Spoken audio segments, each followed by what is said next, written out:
Seigneur Dieu, tu sais à quel point nous sommes faibles. Mais toi, Seigneur, tu es fort. Tu as créé le cœur.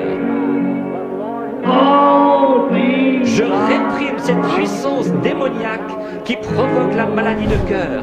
Qu'elle sorte d'eux au nom de Jésus-Christ. Mesdames et messieurs, chers téléspectateurs de Port Créatrice Info Télévision, bienvenue à l'instant du prophète et écoutons ensemble le témoignage de cette semaine. 27 octobre 1961, Ella Branham, la mère du prophète William Branham, va rendre son dernier souffle dans un hôpital de Jeffersonville aux États-Unis d'Amérique en présence de son fils William Branham. Je m'appelle Ella Branham, la mère du prophète William Branham. Voici ce qui se passa le dernier jour de ma vie sur la terre. Pendant une période de 6 semaines en 1961, j'étais dans un état critique, entre la vie et la mort dans un hôpital. Mon fils le prophète Branham s'inquiétait beaucoup pour mon cas, car Dieu lui avait caché si j'allais rester en vie, ou si je quitterais ce monde. Il parla de cela à son église le dimanche 1er octobre 1961, avant de prêcher son sermon. Il est convenable que nous accomplissions toute justice. Il ne me restait que 26 jours à vivre sur la terre. Écoutez ses inquiétudes pour moi ce jour-là. Very near death now. Elle est très très près de la mort maintenant. Et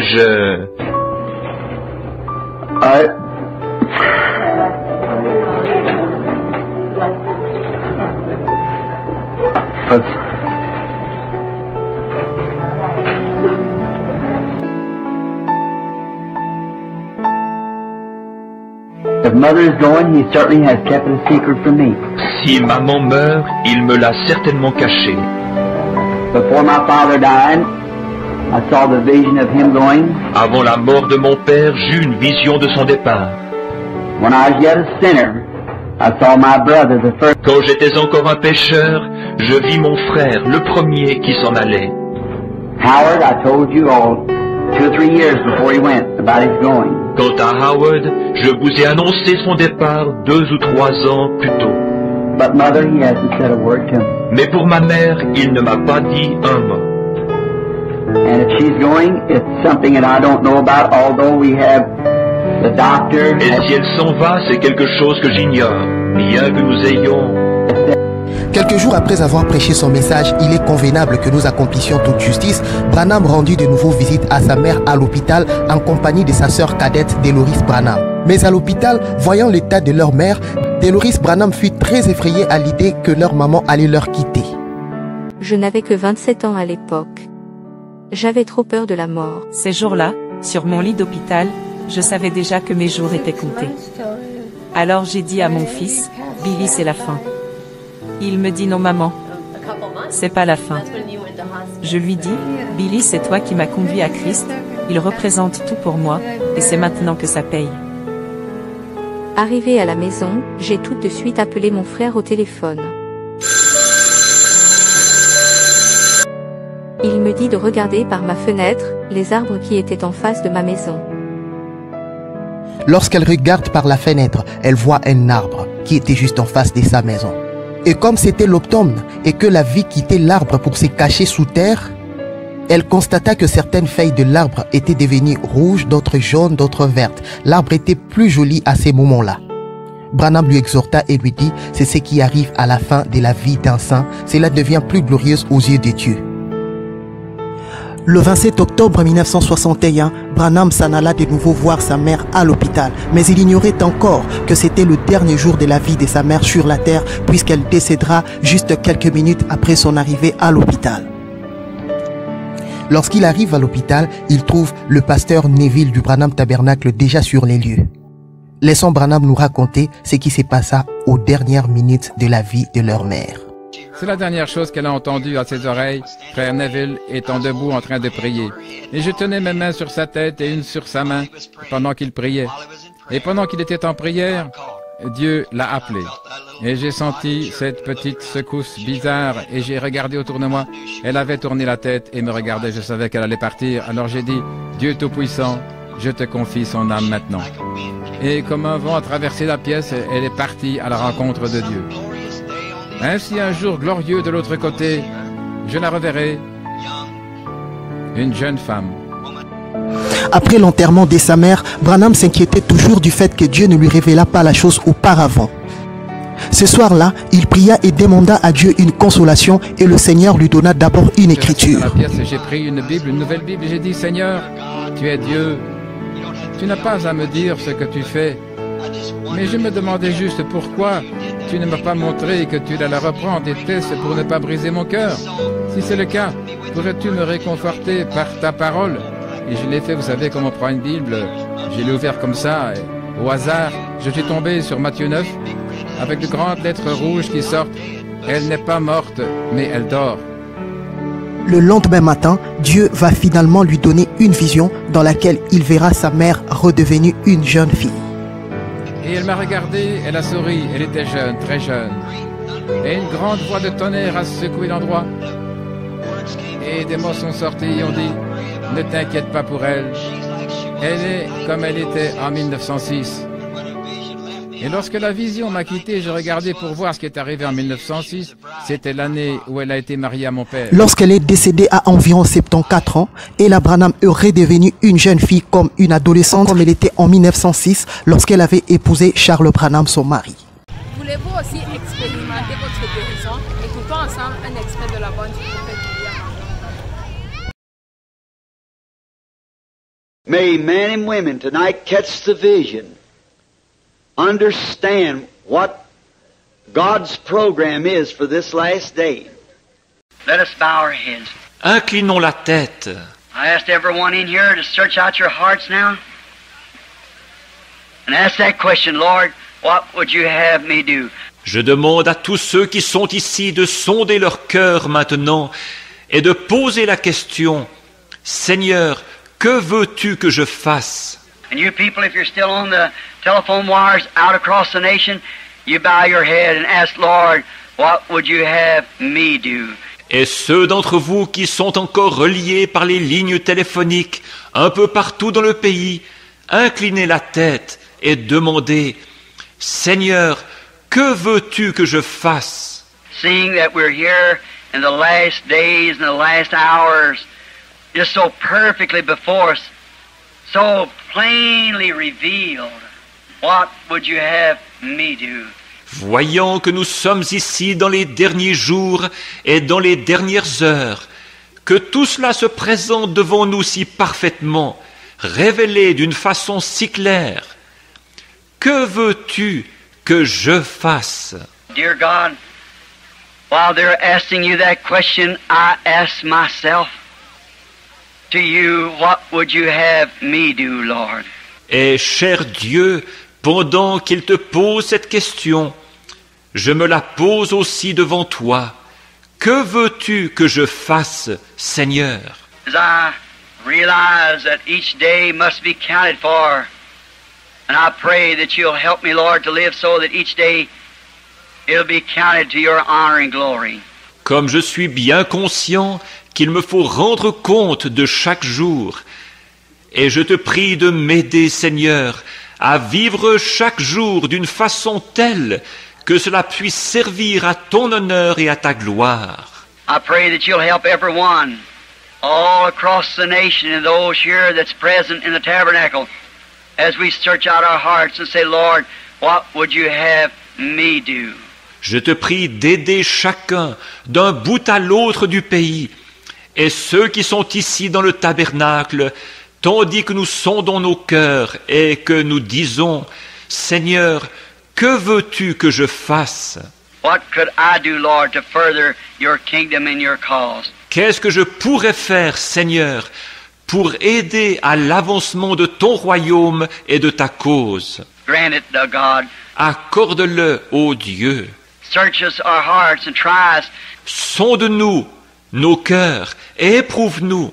If there be any iniquity in us, Lord, any selfishness, any bad motives or objectives, O God, cleanse us with the blood of thy Son, Jesus Christ, who we humbly accept his propitiation of his death and his resurrection.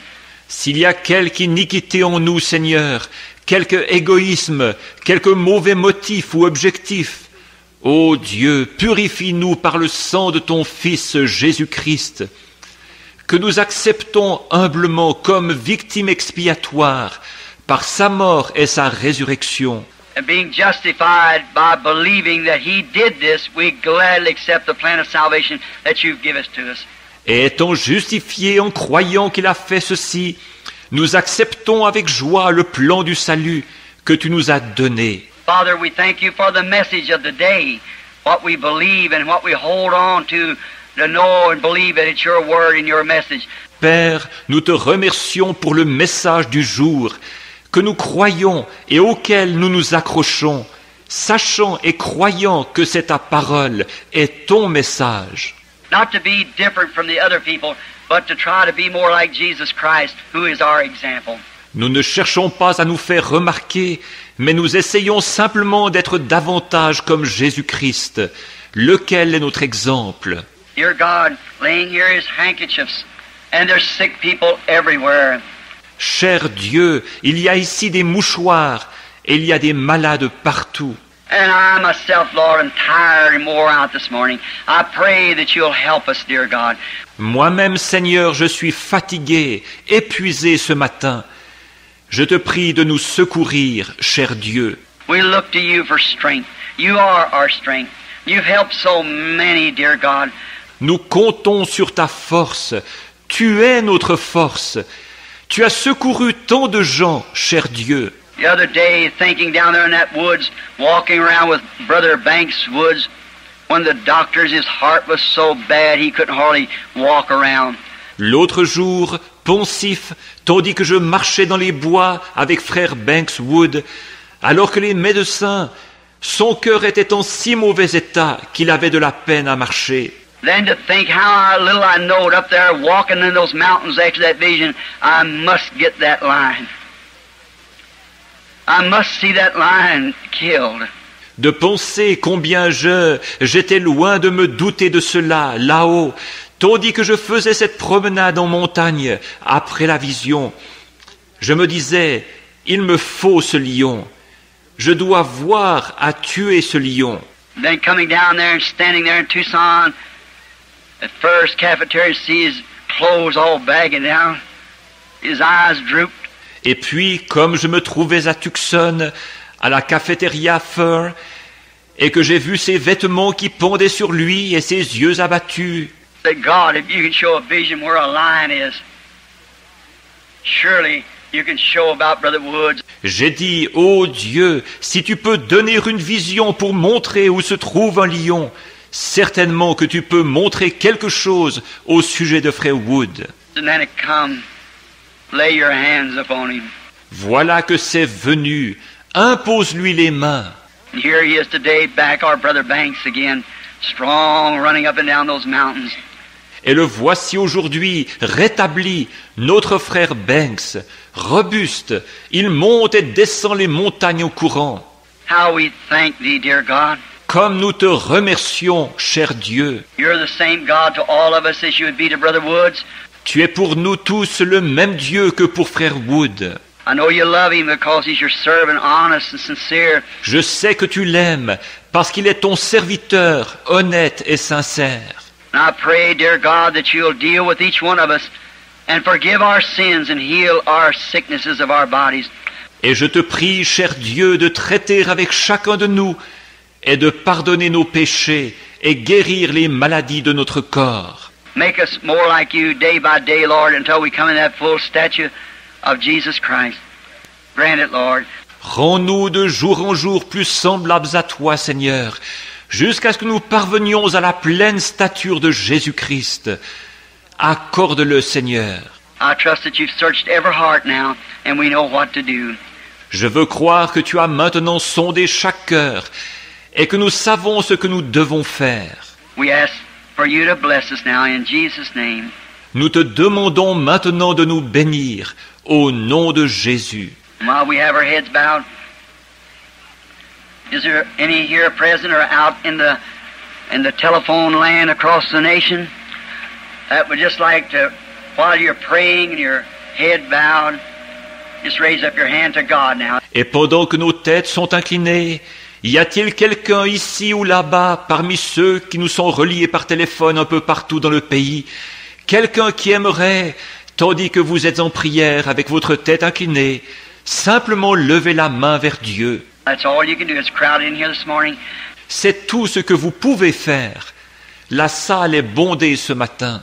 Just raise up your hand to God and say, God, make me more like Jesus. Levez simplement votre main vers Dieu en disant « Ô Dieu, rends-moi plus semblable à Jésus. I want to be more like Jesus. » Je désire être plus comme Jésus. God bless you. Que Dieu vous bénisse. Out into the land, across the nation, hands just everywhere, just a solid mass. Aux quatre coins du pays, il y a des mains partout. Cela forme une masse solide.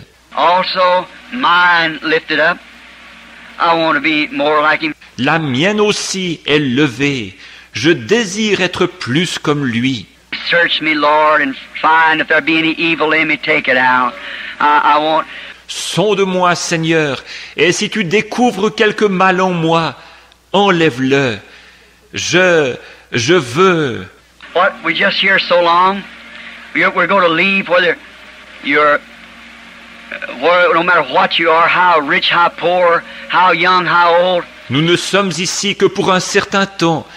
Il nous faut tous partir. Peu importe ce que vous êtes, que vous soyez riche ou pauvre, jeune ou vieux.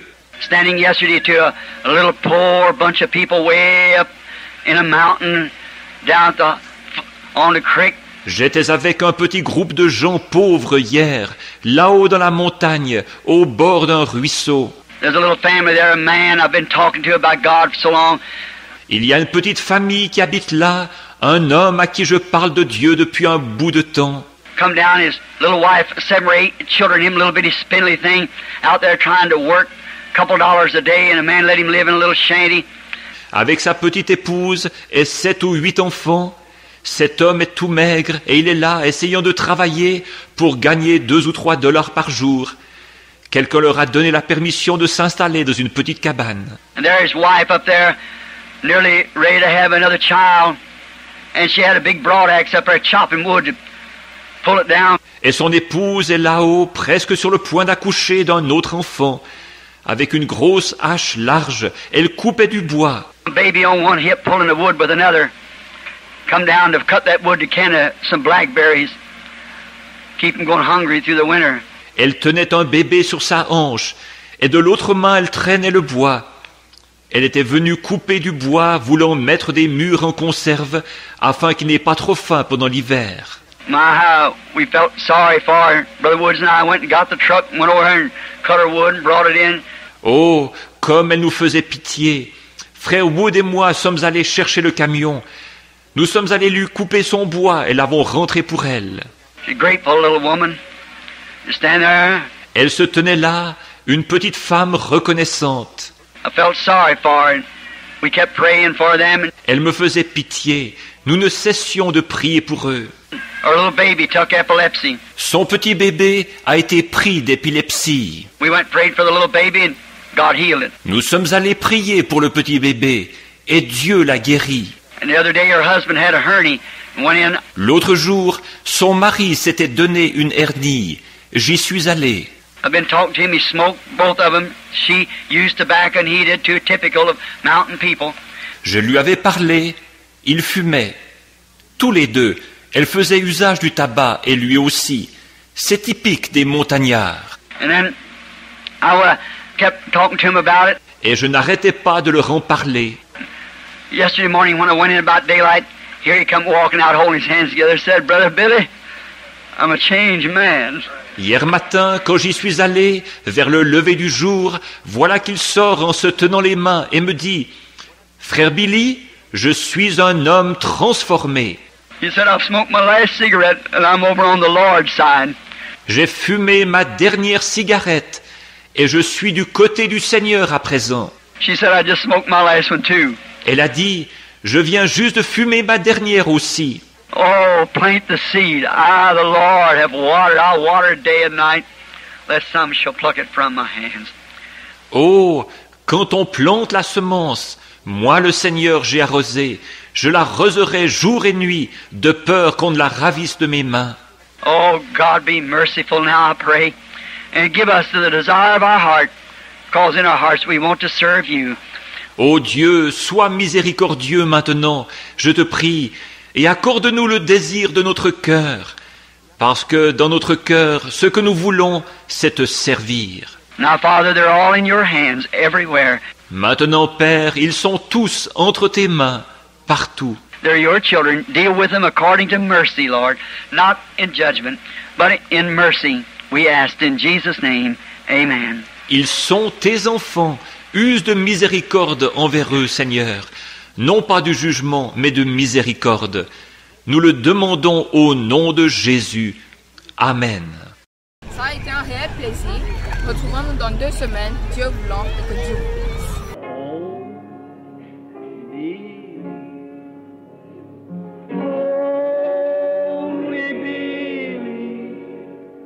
All things are